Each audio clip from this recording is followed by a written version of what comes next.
Welcome students to the new class of conjunction. Today we are going to study some questions on conjunction. So let's have a look. तो बच्चों ये आपका पहला question है, देखिए As you are my younger brother, so I shall take care of you. देखिए इस character पे गौर करिए, as and so.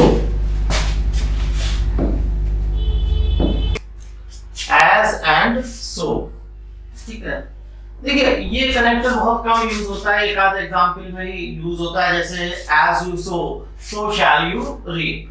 तो यहाँ पर नहीं, देखिए अगर रीजन से जुड़ा हुआ है, जैसे ये वाक्य में you are my younger brother और दूसरा पार्ट है I shall take care of you. तो I shall take care of you, इसका रीजन क्या है कि you are my younger brother. अब इसमें दो हो सकते हैं, या तो आप पहले, ये पार्ट है रिजल्ट, ये है रिजल्ट और ये है रीजन. ठीक, तो अगर आप रीजन रिजल्ट पहले लिखे I shall take care of you, तो आप कनेक्टर लगाएंगे because. I shall take care of you because you are my younger brother. और अगर आप उल्टा लिखना चाहें तो आप लिखेंगे since you are my younger brother,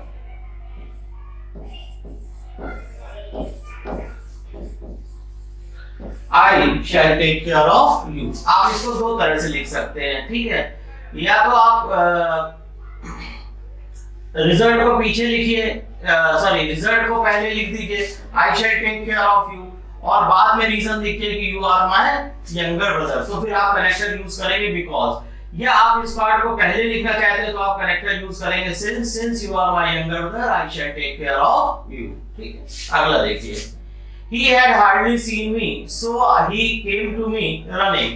अब यहाँ पे देखिए hardly है, सब्जेक्ट है, यहाँ पर had लगा हुआ है, hardly लगा हुआ है, तो अगला पार्ट जो है वो when से स्टार्ट होगा. तो यहाँ पर आप देखिएगा कि he had hardly seen me when he came to me running. अगला क्वेश्चन देखते हैं, I will die someday since all men are mortal. अब या तो यहाँ पर आप वही बात है कि since से ये क्लॉज आप शुरुआत में ले लीजिए, since से इस क्लॉज को आप शुरुआत में ले लीजिए कि since all men are mortal,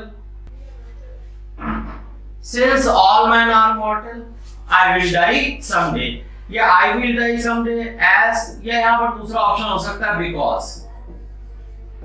because all men are mortal. ठीक है, since को आप बिगिनिंग में यूज करते हैं और because या as को आप in the middle of sentence में यूज करेंगे और क्लॉजेस भी रिवर्स हो जाती हैं. अगर since से लेंगे तो since all men are mortal I will die someday, ये वाला, चूंकि सभी लोगों को मरना है तो मैं भी किसी दिन मर जाऊंगा, या मैं किसी दिन मर जाऊंगा क्योंकि सभी लोगों को मरना है, इस तरह से आप बोलेंगे. अगला देखिए, नो सूनर डिड. अब देखिए यहाँ पर ये तो बिल्कुल सही है, नो सूनर के बाद डिड आता है, आपको पहले वर्ब देखनी है तो वर्ब भी सही लगी है, रीच द स्टेशन. लेकिन अगला पार्ट है वो देन से स्टार्ट होगा, तो यहाँ पर ये देन लगा हुआ है, तो no sooner did we reach the station then.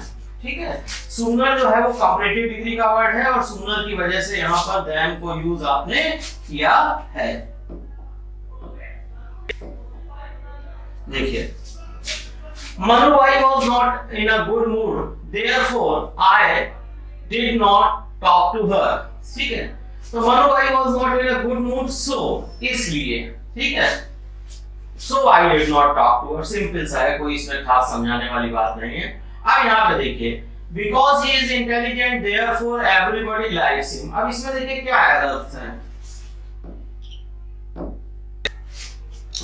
तो देखिए, एक तो पहले क्या है कि आपने डबल कंजंक्शन यूज किया because और therefore, तो डबल कनेक्टर आप यूज नहीं कर सकते. जब आपके पास दो सेंटेंसेस हैं, he is intelligent और एवरीबॉडी लाइक्स हिम। दो सेंटेंसेस हैं। देखिए एक सिंपल सी बात है, दो ईंटों को जोड़ने के लिए अपने को एक बार मसाला लगाना पड़ता है, तो इसी तरह से दो सेंटेंसेस को जोड़ने के लिए हमें एक कंजंक्शन की जरूरत पड़ेगी। हम दो कंजंक्शन को यूज नहीं करते। और मैं जैसे अभी पिछले भी आपने सेंटेंसेस में देखा है कि बिकॉज को बिगनिंग में यूज नहीं करते, तो अब या तो यहाँ पे आप बिकॉज हटा दीजिए, ही इज इंटेलिजेंट देयरफॉर, या सो यहाँ पे लगा सकते हैं, एवरीबॉडी लाइक्स हिम, या फिर आप बिकॉज को बीच में लाइए, तो ये भी एक करेक्शन है। आप बिकॉज को यहाँ से हटा सकते थे तो भी ये सेंटेंस सही हो जाता, ही इज इंटेलिजेंट देयरफॉर या सो एवरीबॉडी लाइक्स हिम, या फिर आप इसको पूरा लिखिए, everybody likes him because he is intelligent. अगला देखिए, I was reading the newspaper at that time Sachin came to me running.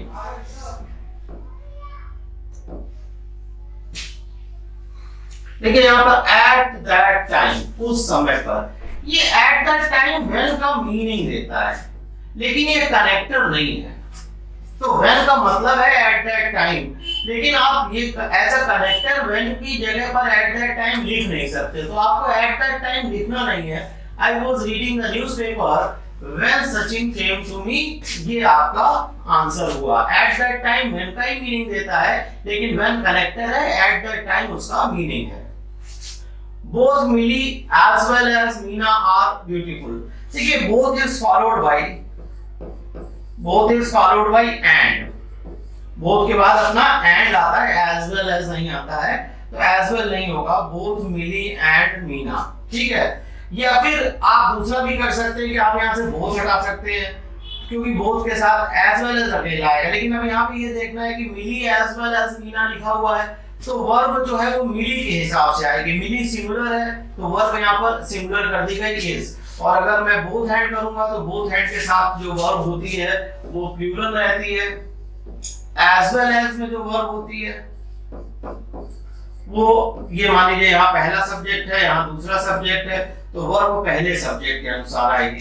तो ये दोनों की करेक्शन पॉसिबल है। अगर एग्जाम में एक ऑप्शन आ जाए तो एक नॉर्मली इस तरह से हो, तो आप के साथ एक बेसिक रूल है कि बोथ के साथ एज वेल एज काम नहीं करता है, तो this is a better answer, this is also possible. लेकिन जब आपको मान लीजिए ऑप्शन में दे रखा है और ये ऑप्शन नहीं दिया है, तो फिर उसके अगेंस्ट में ये ऑप्शन आप ले सकते हैं।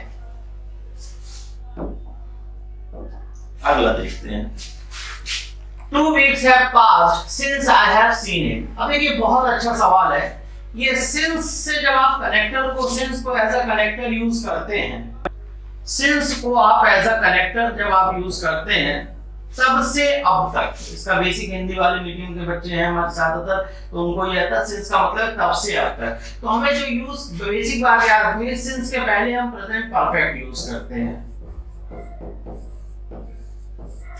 अगर कभी जरूरत पड़े तो प्रेजेंट परफेक्ट कॉन्टिन्यूअस भी हम इसमें यूज करते हैं। इस चीज को हम डिटेल में स्टडी करेंगे जब हम टेंसेस पढ़ रहे होंगे। अभी सिर्फ ये समझ लीजिए, सिंस के पहले जो टेंस आता है वो प्रेजेंट परफेक्ट होता है या प्रेजेंट परफेक्ट कॉन्टिन्यूअस हो सकता है, और सिंस के बाद जो टेंस आता है वो होता है आपका पास्ट इंडेफिनिट।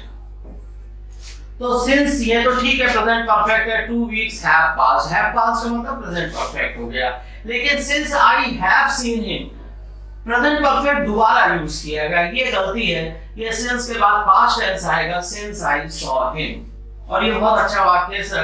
अगर कोई एक दिन बचा है एग्जाम का और बच्चे मुझसे बोलते हैं कि आप मुझे 8-10 रूल बता दीजिए जो एग्जाम में बहुत आते हैं, तो उन 8-10 में डेफिनेटली इस रूल को मैं हर बार बताऊंगा।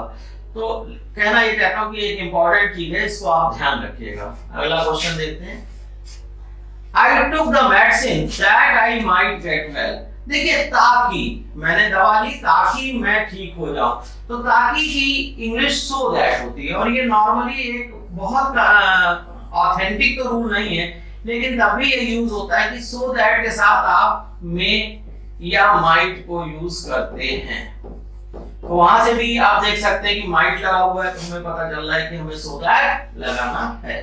तो सो दैट के साथ मे या माइट है, सो दैट का मतलब ताकि। अगला क्वेश्चन देखते हैं, बढ़िया क्वेश्चन है, आता है। देखिए इसका बेसिक जो रूल है वो ये है कि सपोज या सपोजिंग और इफ, ये एक साथ यूज नहीं होते हैं। सपोजिंग इफ दोनों एक साथ यूज नहीं होते तो हमें शुरू में ही पता चल गया कि ये गलत है। Supposing if he misses the train will he come back, तो either you can use supposing यानी supposing he misses the train, या आप इफ लगाइए if he misses the train. ठीक है, तो सपोजिंग और इफ जो है ये देखिए लिखा हुआ है supposing and if carry the same meaning, इनका एक ही मतलब है, तो दोनों का एक साथ यूज जो है वो कोई मीनिंग नहीं बनाता है। आप चाहे तो सपोजिंग रखिए और चाहे तो इफ रखिए, दोनों ही सेंस में दोनों ही टाइप से ये सेंटेंस करेक्ट हो जाएगा।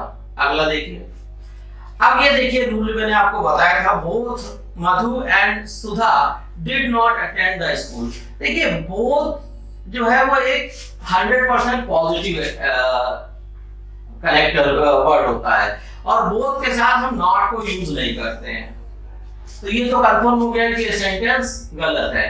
देखिए अगर ये एरर में आता, मान लीजिए ये इस तरह से होता, तो यहाँ पर हमारे पास ऑप्शन होता रिमूव बोथ,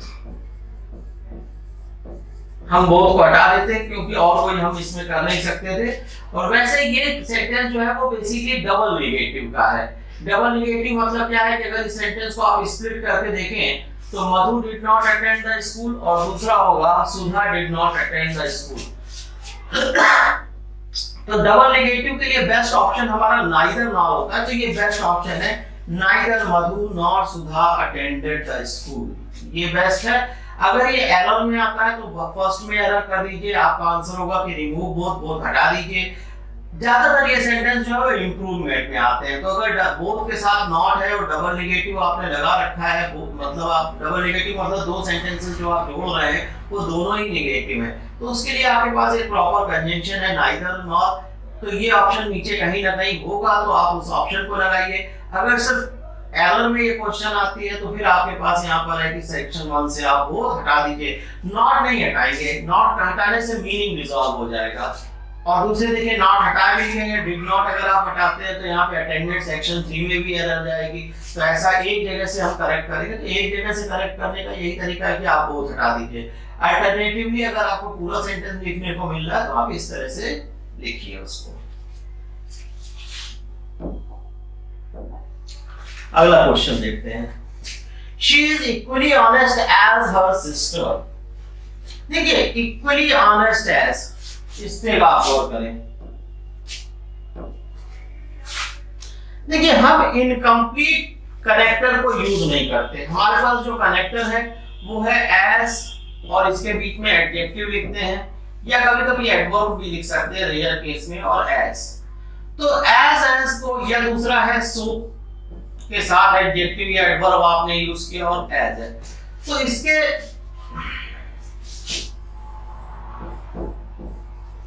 इसको आपको कंप्लीट ग्रुप में ही यूज करना है।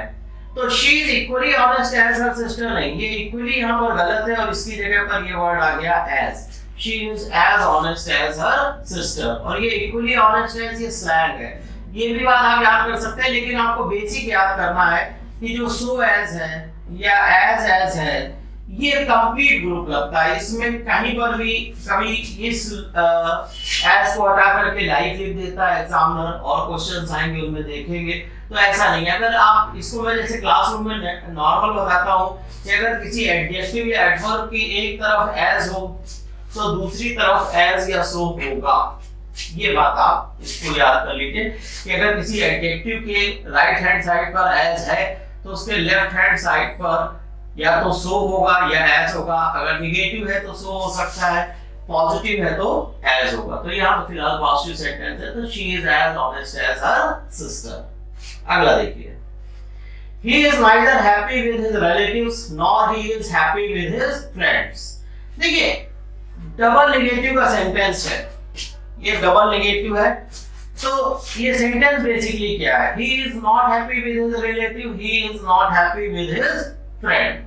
ये सेंटेंस है, पहला है he is not happy with his relatives,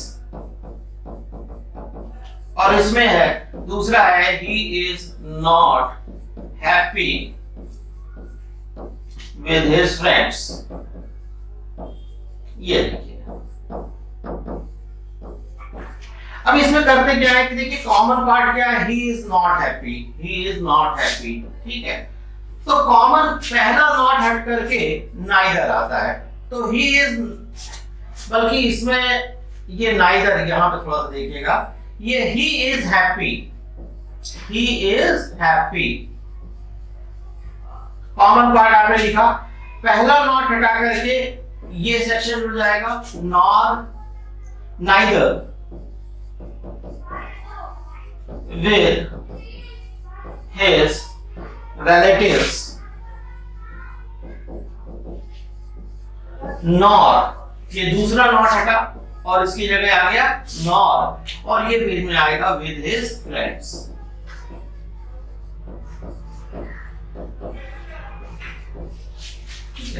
देखिए यहाँ पर प्रेपोजिशन भी कॉमन है, लेकिन ये एक पर्सनल प्रैक्टिस है कि जब आप नाइदर नॉट से या नॉट ओनली बट आल्सो से जोड़ रहे हैं, तो अगर सेम प्रीपोजिशन रिपीट हुई है तो हम प्रीपोजिशन को दो बार लिख देते हैं, लेकिन यही बोथ हैंड के केस में अगर सेम प्रीपोजिशन है तो प्रीपोजिशन कॉमन ले ली जाती है। इसको मैं थोड़ा सा और समझाऊं, आप ये देखिएगा,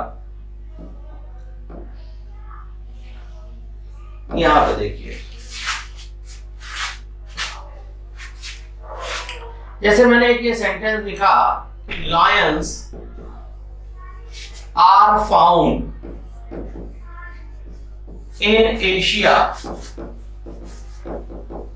और दूसरा सेंटेंस लिखा, lions are found in Africa.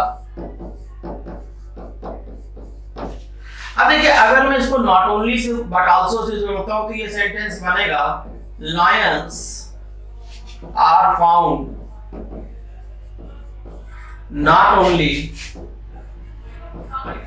in Asia but also in Africa। ये बात मैं कहना चाह रहा था कि आप नॉट ओनली बट आल्सो का यूज कर रहे हैं, आप नाइदर नॉर का यूज कर रहे हैं, या आप आइदर और का यूज कर रहे हैं, डिस्पाइट हैविंग सेम प्रीपोजिशन, बावजूद इसके कि प्रीपोजिशन सेम है आप उसको दो बार लिखते हैं। लेकिन अगर यही मैं सेंटेंस बोथ हैंड से लिखूं तो ये प्रीपोजिशन कॉमन हो जाती है। Lions are found in both Asia and Africa। तो ये एक अच्छा पॉइंट है, ऑब्जर्वेशन का पॉइंट है, ऐसा एकदम से तो बुक्स में लिखा हुआ नहीं दिखता है, लेकिन जब आप दो चार किताबों को रिफर करते हैं तो आप देखते हैं कि ये पॉइंट जो है वो इसी तरह से, ये दोनों सेंटेंस अलग अलग तरह के लिखे जाते हैं, तो इस पॉइंट का भी आपको एक्स्ट्रा ध्यान रखना है।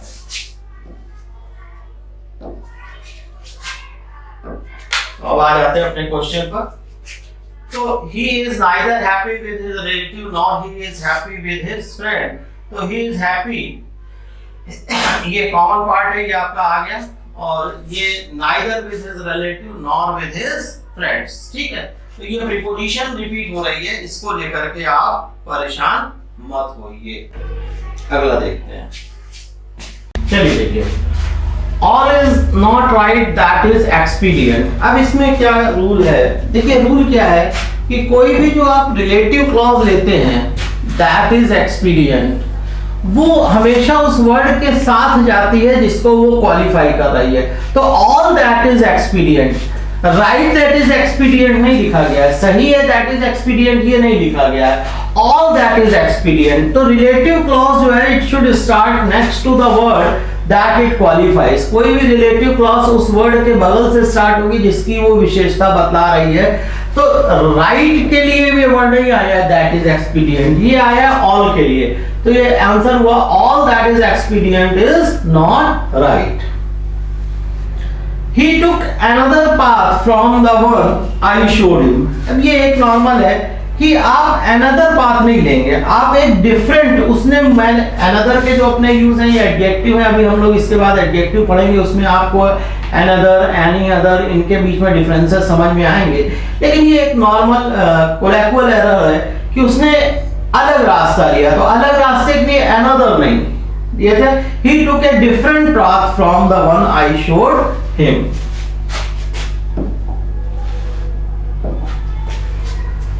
अगला देखिए, moving on the grass I saw a snake. ये बहुत अच्छा एग्जाम्पल है, ये बहुत आता है एग्जाम में, समझिए इसको। देखिए, जब भी इस तरह का सेंटेंस हो, तो जब कोई भी सेंटेंस वर्ब की आईएनजी फॉर्म से स्टार्ट हो रहा है, यानी कि जेरेंड से स्टार्ट हो रहा है, तो इसके सही या गलत होने की एक कंडीशन होती है, वो आप याद करिए कि ये जो अगले पार्ट का सब्जेक्ट है, यानी यहां पर क्या है, आई, इसे आप शुरुआत में रख के देखिए और देखिए कि क्या सेंटेंस मीनिंगफुल है। अगर मैं आई शुरू में लिखूं तो ये सेंटेंस बनेगा I was moving on the grass, जो कि मीनिंगलेस है। Who was moving on the grass, तो इट वॉज, ऑब्वियसली आपका आंसर है snake was moving on the grass. यहां पर आंसर क्या आएगा, who was moving on the grass, तो आई और स्नेक, तो आई नहीं, ऑब्जेक्ट इसका स्नेक है। तो जब वर्ब की आईएनजी फॉर्म से, यानी कि जेरेंड से आप किसी सेंटेंस को स्टार्ट कर रहे हैं, तो वो वर्ब की जेरेंड फॉर्म नेक्स्ट सेंटेंस के सब्जेक्ट को कोऑपरेट करनी चाहिए, सब्जेक्ट के साथ मीनिंग देनी चाहिए। अगर सब्जेक्ट के साथ मीनिंग दे रही है तो वो सेंटेंस सही होगा, अगर वो वर्ब की फॉर्म सब्जेक्ट के साथ मीनिंग दे नहीं रही है तो वो गलत होगा। ठीक है, तो ये सेंटेंस गलत है, इसको थोड़ा सा और सुधारेंगे। व्हाइल लगाइए या व्हेन लगाइए, और who was while moving on the grass I said while, यहां पे आप ये और लिखिए, while the snake was moving on the grass I saw a snake। नहीं, मैं ही, सॉरी, एक सेकंड, ये तो सेंटेंस सही है, एक मिनट, इसको मूविंग ऑन द ग्रास, तो I was moving on the grass I saw a snake. ठीक है, तो ये तो ठीक है, इसमें वाइल लगाएं या वेन लगाएं उतना इसमें अंतर नहीं पड़ेगा, वाइल लगा लें या वेन लगा लें, ठीक है। बेटर आप इसके साथ बस ये है कि वाइल वेन के साथ आप सब्जेक्ट और दीजिए, वाइल या when I was moving on the grass I saw a snake, उस दौरान जब मैं टहल रहा था मैंने एक सांप को देखा। इसको आप थोड़ा सा और अच्छे से समझिए। ये देखिए, जैसे मैं ये कहना चाहता था, जैसे एक सेंटेंस देते हैं, moving on the road a stone fell on my head.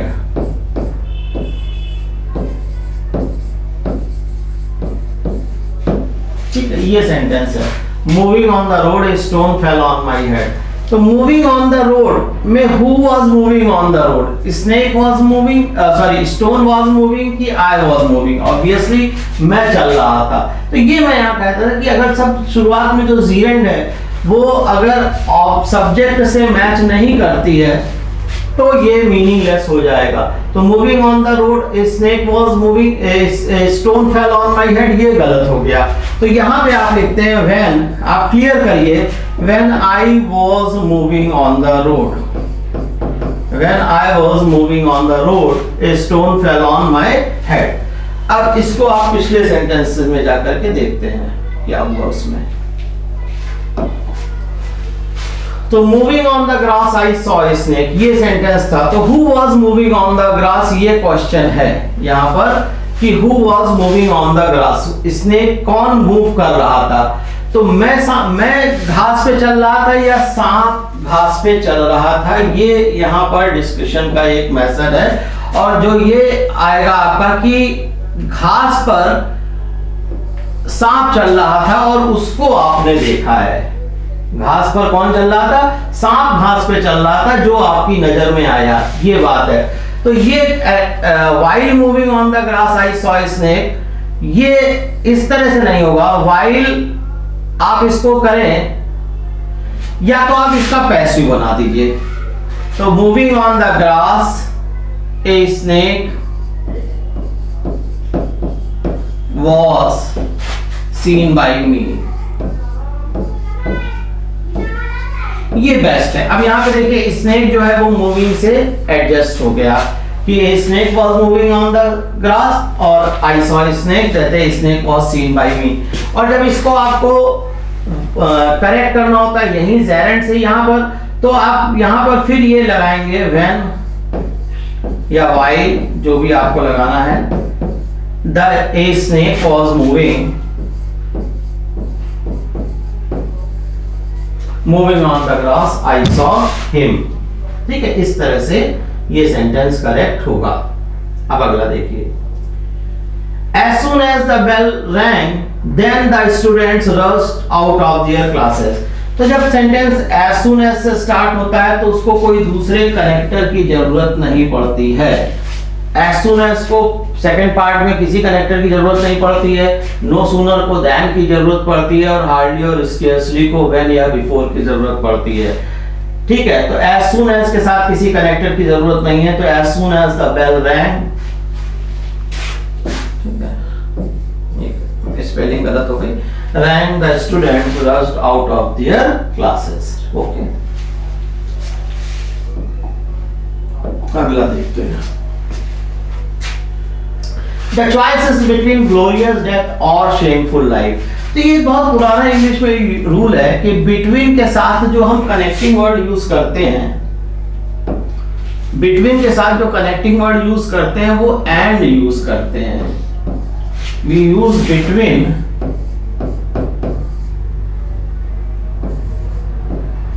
और उसके साथ जो लिंकिंग वर्ड है वो है एंड।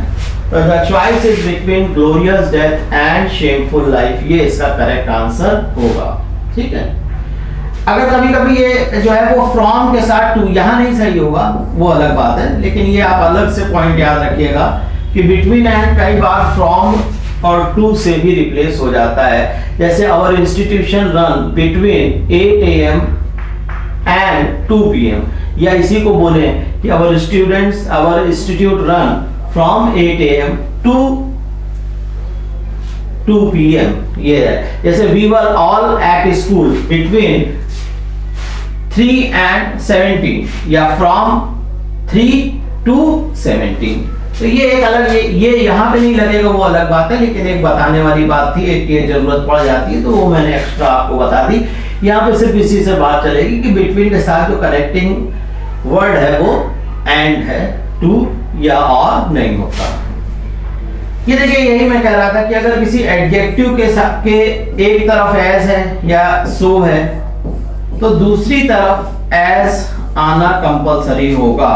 तो this book is as good as, और फिर आप अगला लिखिए if not better than that. तो this book is as good as.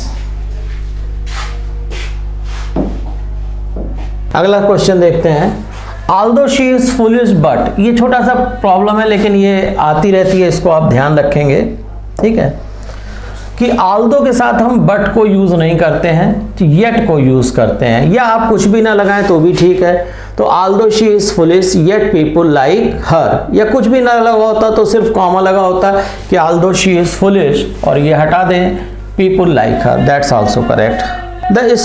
The accident took place as the train was crossing the bridge। as because का synonym होता है, at that time कहना चाहते हैं आप, कहते हैं उस समय दुर्घटना हुई जब, at that time उस समय दुर्घटना हुई जब ट्रेन जो थी वो ब्रिज को क्रॉस कर रही थी, उस समय दुर्घटना हुई। तो at that time के लिए जो कनेक्टिंग वर्ड है वो when है बच्चों, ये अभी हम लोगों ने डिस्कस भी किया था थोड़ी देर पहले। तो the accident took place when the train was crossing the bridge. As जो है वो बिकॉज का सिनोनिम बन जाता है।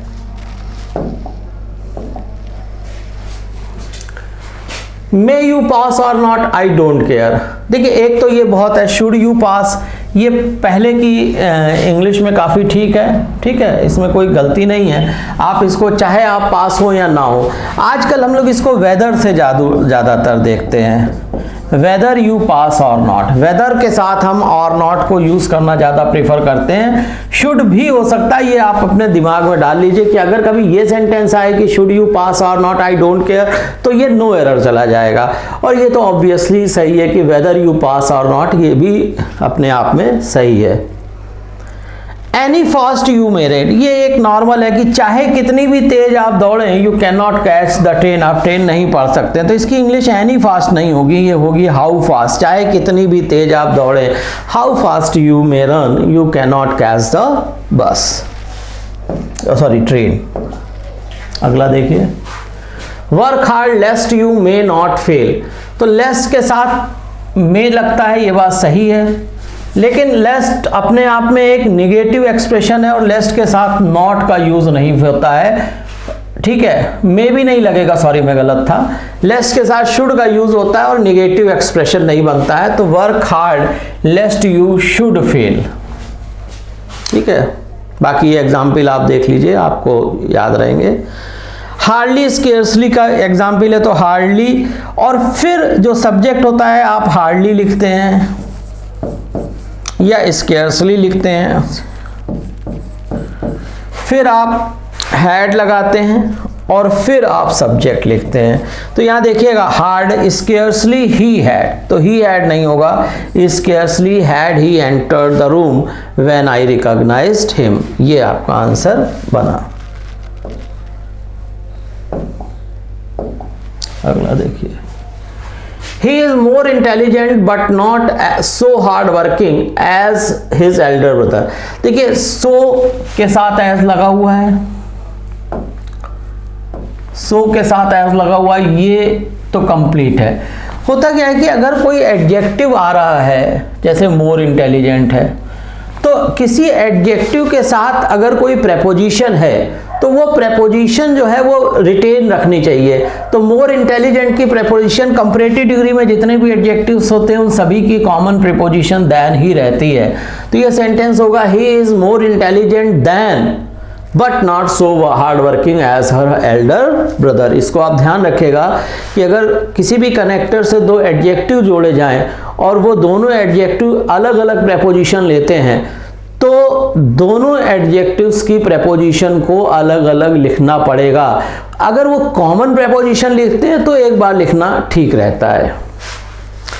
ये तो सिंपल सा सेंटेंस है, आप लोग करते हैं कि अनलेस है, अनटिल है, ये निगेटिव नहीं होता, तो ये डू नॉट नहीं होगा। तो अनलेस यू पे, डू नॉट पे अटेंशन की जगह करेक्ट है अनलेस यू पे अटेंशन। अगला देखिए, the teacher asked John that why he was late. अब देखिए, बेसिक बात क्या है कि अवॉइड डबल कनेक्टर्स या अवॉइड डबल कंजंक्शंस। आप डबल कंजंक्शंस को यूज नहीं करें तो दैट और वाई दोनों नहीं यूज होंगे। यहाँ पर आस्क्ड है तो वाई करेक्ट है, अगर यहाँ पर सेड होता या टोल्ड होता तो अपने को दैट लगाना होता है। तो दैट वाई दोनों एक साथ डबल कनेक्टर यूज नहीं होते हैं, ठीक है। वही पुरानी बात जो मैंने कहा कि जब दो ईंटें हैं उनको जोड़ने के लिए एक बार आपको मसाला लगाना है, उसी तरह से दो सेंटेंस है, द टीचर आस्क्ड जॉन एक ये पार्ट है, ही वॉज लेट ये दूसरा पार्ट है। तो दो सेंटेंसेस जोड़ने के लिए भी आपको एक कनेक्टर की जरूरत है। अब कौन सा लगेगा उसके लिए, अगर आपके पास आस्क्ड है तो आप वाई लगा लीजिए, अगर इसी की बात सेड या टोल्ड होता तो आप दैट लगाते। It is not certain if he will come, ठीक है। ये थोड़ा सा आप देखिएगा, ये इफ से बेटर है यहाँ पर वेदर, ये तो रॉन्ग हो गया, टाइपिंग एरर आ गई है। अगर सर्टेन होता है, कोई चीज श्योर होती है तो दैट लगता है। नॉट सर्टेन या नॉट श्योर में इफ भी करेक्ट है, लेकिन बेस्ट है वेदर। तो it is not certain if he will come, ये ठीक है, कुछ हद तक सही है, लेकिन जो बेस्ट पार्ट है, it is not certain weather he will come. Not certain के साथ हम या डाउट के साथ हम वेदर को यूज करना बेहतर समझते हैं। इफ भी यूज हो सकता है कुछ किताबों के हिसाब से, लेकिन जो आपके कंपटीशन में मेनली आपको मान के चलना है, जो रूल अपने दिमाग में रखना है कि डाउट वर्ड है या नॉट सर्टेन है तो वेदर लगाएंगे, ठीक है। सर्टेन है, श्योर है तो हम दैट लगाएंगे। इफ रिटन इंग्लिश में, स्पोकन इंग्लिश में करेक्ट माना जाता है, लेकिन कॉम्पिटिटिव एग्जाम्स में हम लोग यहाँ पर नॉट सर्टेन के साथ वेदर ही लगाते हैं। अगला देखें, नो अदर कंट्री बट। देखिए, अदर के साथ हम देन का यूज करते हैं, ये आप ध्यान रखिएगा, ये अच्छा क्वेश्चन है, ठीक है। अदर के साथ जो कनेक्टिंग वर्ड होता है वो देन का यूज होता है, सिवाय की अंग्रेजी में THAN है ये बच्चे ध्यान रखेंगे, ये THAN देन। ये एक्चुअली प्रेपोजिशन से जुड़ा हुआ है कि अगर अदर के साथ सिवाय की अंग्रेजी लगानी है तो आप देन लगाएं, और नो प्लस नाउन हो और तब आपको सिवाय की अंग्रेजी लगानी है तो आप बट लगाएं। तो फिलहाल तो अदर लगा हुआ है तो no other country than India होगा, ना कि ये स्पेलिंग यहाँ पर गलत हो गई है, no other country than India. ठीक, ये बहुत है कि अगर आप एज इफ यूज करते हैं तो आप एज इफ के बाद आप वर्ब को यूज करेंगे। अगर आपके पास को ऑप्शन में मतलब आपको कुछ भी लग रहा है इज, एम, आर या वॉज, इनमें से कोई भी वर्ब लिखी है और आपका कनेक्टर एज इफ है तो आप ये चारों ही गलत होंगी। आपका जो करेक्ट ऑप्शन है वो वर्ब होगा। तो he behaves as if he were mad. अगला देखते हैं।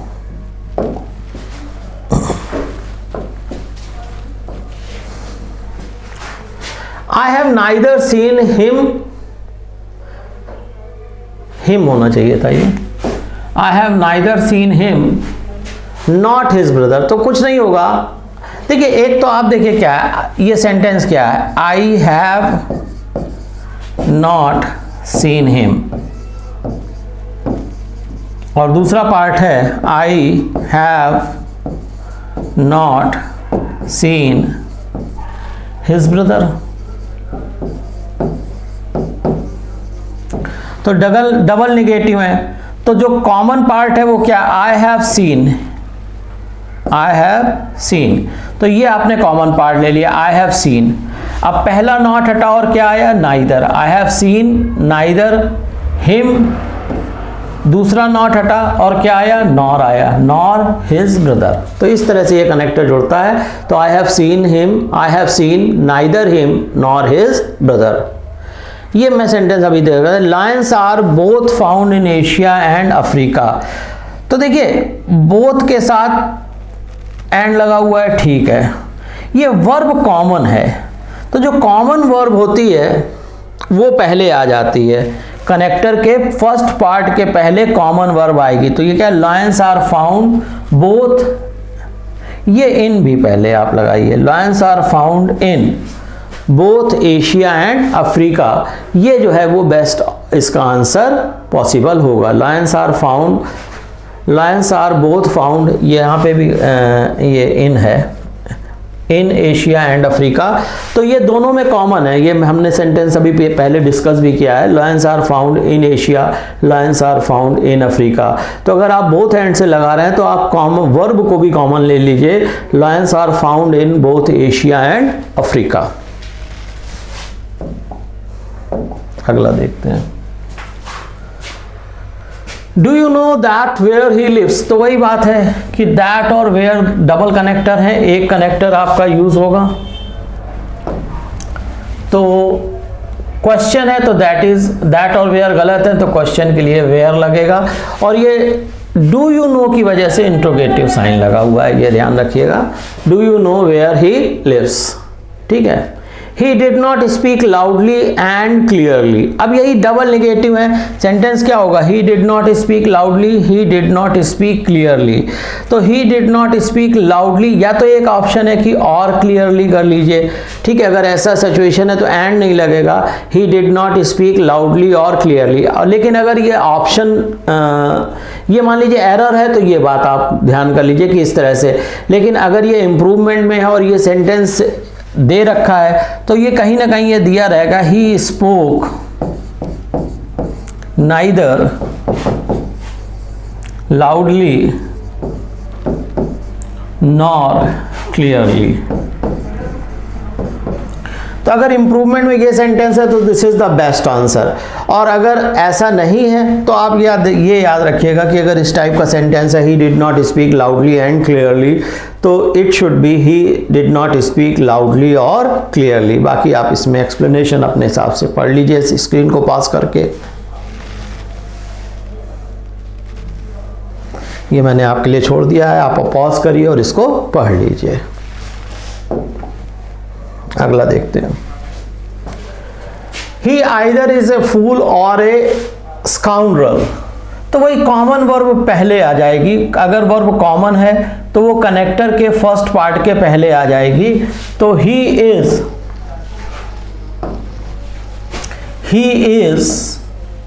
Either a fool or a scoundrel. My pen is superior and more expensive than yours. ये बढ़िया सवाल है। अभी इस टाइप का एक सवाल किया था, मैंने आपको बताया था कि अगर आप किसी कनेक्टर से दो एडजेक्टिव जोड़ रहे हैं और वो दोनों एडजेक्टिव जो हैं अलग अलग प्रेपोजिशंस लेते हैं, तो वो दोनों ही प्रेपोजिशंस आपको लिखनी पड़ेंगी। तो सुपीरियर के साथ प्रेपोजिशन क्या आती है अपनी? टू आती है, तो वो यहाँ पे लिखी है my pen is superior to and more expensive. ये कंपैरेटिव डिग्री है, इसके साथ देन आता है, तो वो सही है। सिर्फ यहाँ पर आपको देखना है। अगर अब यहीं पर देखिए कि अगर यहाँ पे बेटर वर्ड होता, सपोज कर लेते हैं कि ये माई पेन इज बेटर होता, अगर ये सेंटेंस होता my pen is better and more expensive,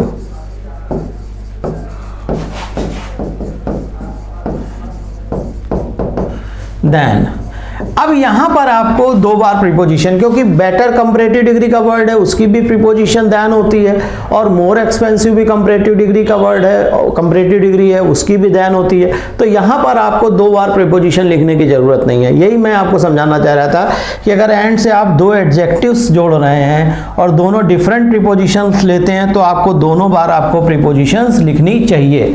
लेकिन एंड से अगर दो एडजेक्टिव जोड़ रहे हैं और वो कॉमन प्रीपोजिशन ले रहे हैं तो आपको बार बार प्रीपोजिशन लिखने की जरूरत नहीं है। तब आप फाइनल एक बार लिख लीजिए, वो दोनों तरफ काम करेगी।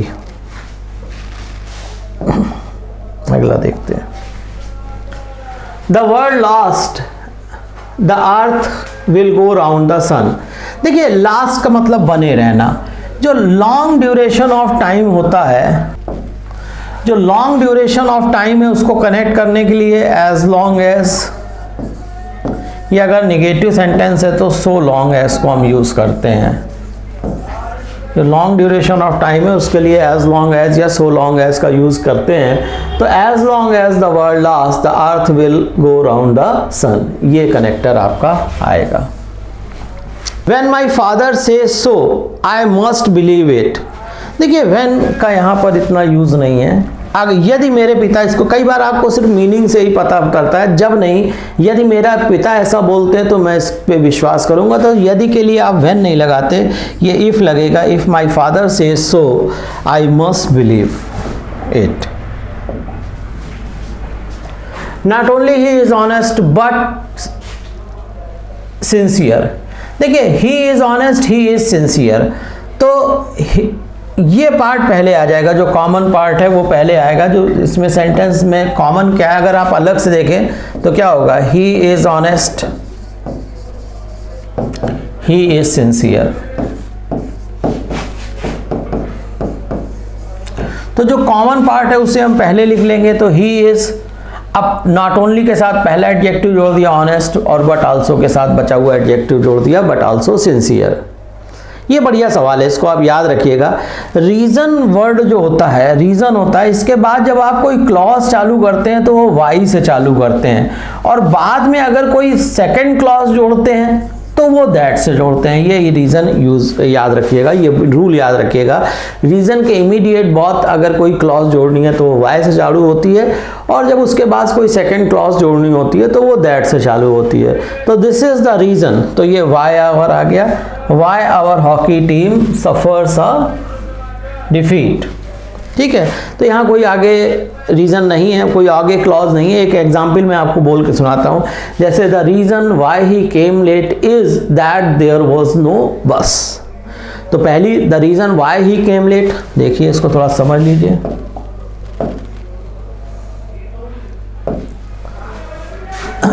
The reason why he came late is that there was no bus। ठीक, तो ये मैं पता, रीजन के बाद जो पहली क्लॉज आई वो वाई से आएगी, और फिर जब आप उसको एक्सप्लेन कर रहे होंगे तो जो सेकंड क्लॉज जोड़ेंगे वो दैट से जोड़ेंगे।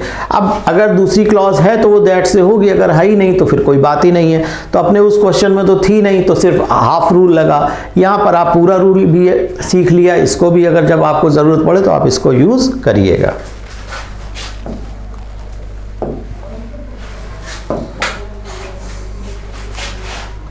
तो ये क्वेश्चन आपका डन। आगे देखते हैं। It is really surprising that he did not behave like he should have behaved। देखिए एक इसको बात बड़ा अच्छा है कि he did not behave, he did not behave, ठीक है, और he should have behaved, ये दो सेंटेंसेस हैं। एक बात आप देखिए, like को अगर हम लोग गौर करें तो like एक प्रेपोजिशन है, like एक वर्ब भी है। सबसे इंपॉर्टेंट बात कर दी कि like is no conjunction, like is no conjunction.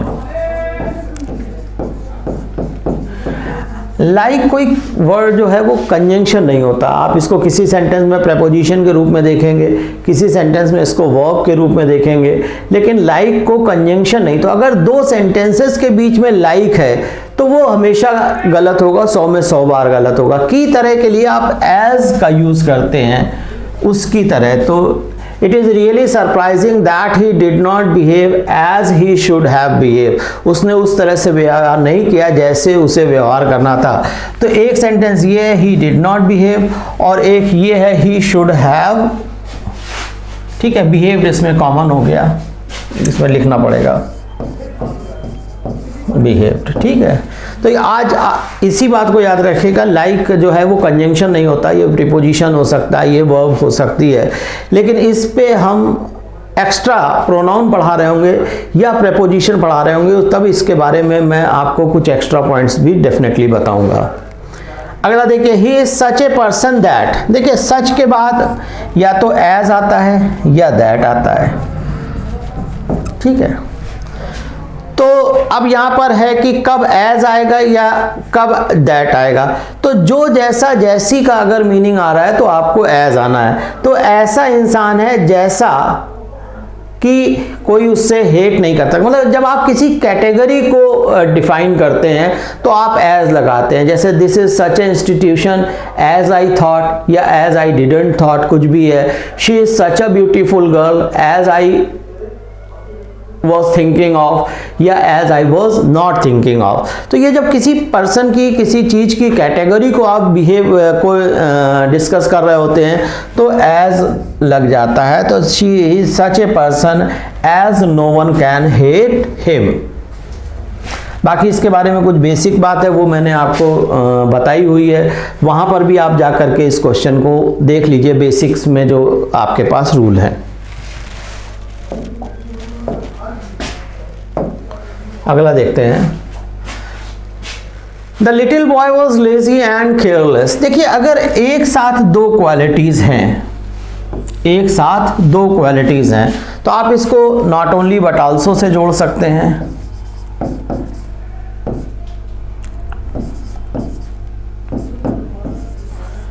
आप चाहें तो इसको बोथ हैंड से भी जोड़ सकते हैं,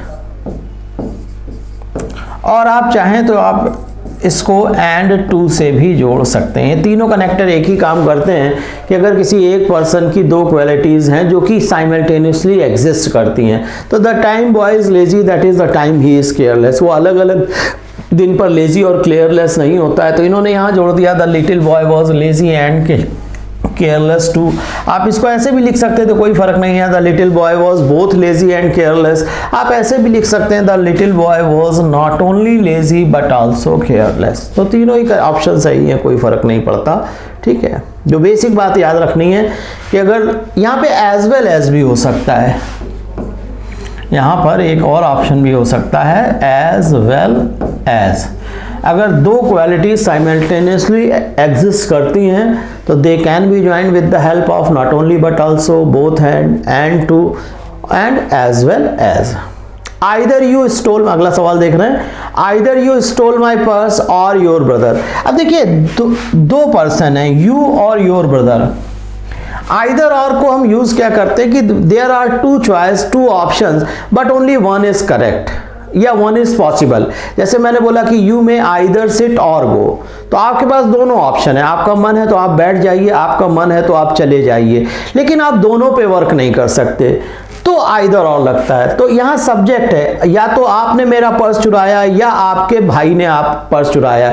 तो एक चीज कंफर्म है कि किसी एक ने पर्स चुराया है, दोनों ने नहीं चुराया ये भी कंफर्म है। तो जो आइदर के साथ अगर दो सब्जेक्ट का ऑप्शन है तो आइदर सब्जेक्ट 1 और सब्जेक्ट 2। तो आइदर यू और your brother stole my purse. अगर कभी वर्ब की यहाँ पे आ जाए तो आइदर और के केस में सेकंड सब्जेक्ट से वर्ब होती है। मान लीजिए यहाँ पे होता है हैज स्टोलन या हैव स्टोलन, तो आपका तब ऑप्शन क्या हो जाता है, हैज स्टोलन। अभी यहाँ पे कोई वर्ब नहीं है, लेकिन एक जस्ट आपको बता दिया कि आइदर और से अगर दो सब्जेक्ट जुड़ते हैं तो सेकंड सब्जेक्ट से वर्ब एग्री करेगी। अगला देखते हैं, he was as ashamed and he left the place, sorry he was so ashamed। अब देखिए so लगा हुआ है, तो so को आप या तो इसका मतलब कनेक्टिंग वर्ड आपको चाहिए, या तो as होता है so के साथ, अगर आप कंपैरिजन कर रहे हैं तो as लगता है, ठीक है, और अगर cause and effect बता रहा है तो that लगता है। दैट किस में लगता है, कॉज एंड इफेक्ट में।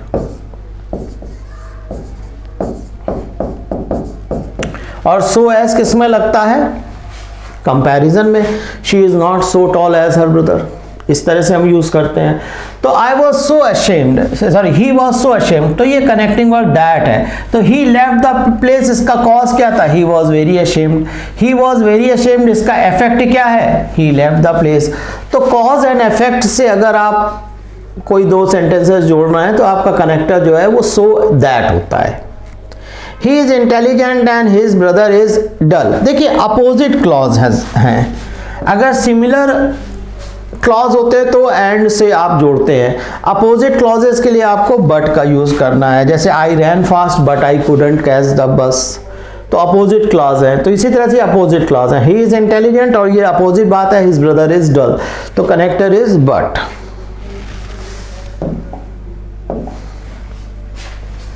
ही is not a friend nor a foe, ठीक है। तो डबल निगेटिव जोड़ रहा है तो पहला नॉट अभी हम लोगों ने डिस्कस किया था कि जो पहला नॉट है उसको हटा करके हम